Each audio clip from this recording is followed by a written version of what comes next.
Hi everyone. I had an interesting question today about how to manipulate the window, the interface here, so that your setup looks like what you see in my videos. So this email from the student, she sent me a picture and this is what her screen looks like at the moment. And you can see the Solution Explorer is available, but it's not over on the right where mine typically is in the videos. So I'll show you how to move that. And then also, like if I probably said this in another video somewhere, but if you ever lose a window, you can get it back through the View menu. So for example, if I'm going to close the Solution Explorer, let's say you don't see it anywhere on your screen, then you can go to View, and there's the Solution Explorer available to you.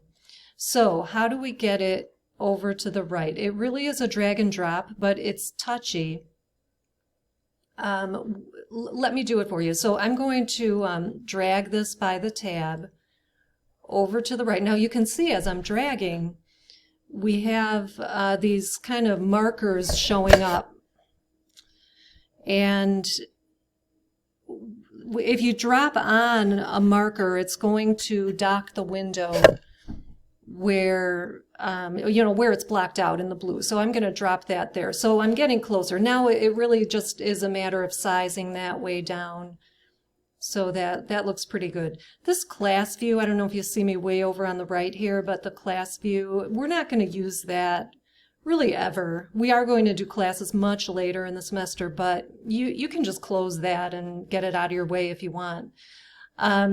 And then I typically leave my Solution Explorer just exposed all the time, but if you don't want that there taking up space, you can unpin it and then just have it open by the tab on the right there. But I like mine pinned. Another question the student had was, how do I show my properties window?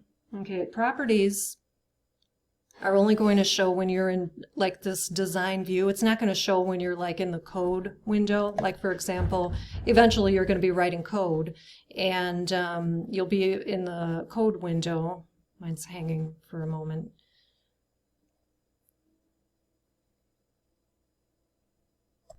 So here I am, the code window. So obviously there's nothing to like set the properties for at design time. So you definitely want to be in design view, like in the visual view, and then you can really just right click any object. Now this is just a form. I don't have any I'll just throw a button on it just to get a little more something in here, but you can just right click any object and then just select properties. Now look, the properties popped up in this place where I don't want it. So what I can do, if you want it to look like my videos, see now I'm dropping on this marker here. You can tell it's going to drop right there. So this is a setup you see in my videos. So I think as long as I'm talking about properties, just make sure that when you're setting the properties for something, you've got the correct thing selected, and it'll show you what's selected in the window. It's really easy, especially in the beginning, to like have the wrong thing selected, and I'm thinking I'm setting the properties for one control when in fact a different control that I hadn't intended is selected. So